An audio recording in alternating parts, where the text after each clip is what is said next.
நவீன உலகத்திற்கேற்ப வெகுஜன மக்களிடம் திருக்குறளை கொண்டு சேர்க்கும் முயற்சிகளை தமிழ்நாடு அரசு செய்து வருவதாக தெரிவித்துள்ள அமைச்சர் தங்கம் தென்னரசு, ரீல்ஸ்கள் மூலம் திருக்குறளை கூறும்போது அதிக அளவில் வரவேற்பை பெறும் என்று சுட்டிக்காட்டினார். அகர முதல எழுத்தெல்லாம் ஆதிபகவன் முதற்றே உலகு. வள்ளுவரை பற்றியோ குறளை பற்றியோ அல்லது ஒரு கருத்தரங்குகளுக்கெல்லாம் அது ஒரு பேட்டர்ன் இருந்தது.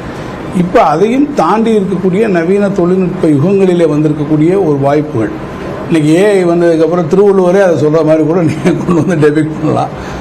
ஸோ அது இன்னும் ஒரு எளிதாக கொண்டு போய் மக்களை போய் சேரும்.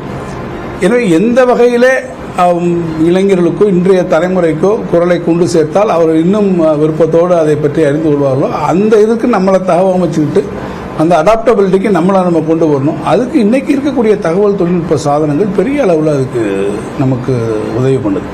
சின்ன சின்ன நீங்கள் ரீலாக கொண்டு வந்தீங்கன்னா அதோட ரீச் இன்னைக்கு ரொம்ப அதிகமாக இருக்கும். ஒரு காலத்தில் பண்டிதர்கள் வீட்டில் இருந்தது, ஓலைச்சுவடிகளாக இருக்கிற போது பண்டிதர்கள் வீட்டில் இருந்தது. திருப்பி பதிப்பிக்கப்பட்டு வந்ததுக்கப்புறம் கற்றறிந்த அறிஞர்களுடைய வீடுகளில் தான் அது புக் ஷெல்ஃபில் இருந்தது. அதை எல்லாத்தையுமே கொண்டு வந்து வெகுஜனப்படுத்தி இலக்கியங்களை கொண்டு வந்த ஒரு பெருமை திராவிட இயக்கத்துக்கு உண்டு. குறிப்பாக கலைஞர் அவர்கள், அண்ணா அவர்களும் அதை சிறப்பாக செஞ்சாங்க. எப்படி ஒரு சிலப்பதிகாரத்தை ஒரு பூம்புகார்னு திரைப்படமாக வந்தபோது அது நிறைய பேருக்கு போய் அது சேர்ந்தது இல்லையா? அது ஒரு பெரிய காப்பியமாக இருந்ததை வெகுஜன மக்கள்கிட்ட கொண்டு போகிறதுக்கு திரைப்படங்கள் அந்த காலத்தில் உதவியாக இருந்தது.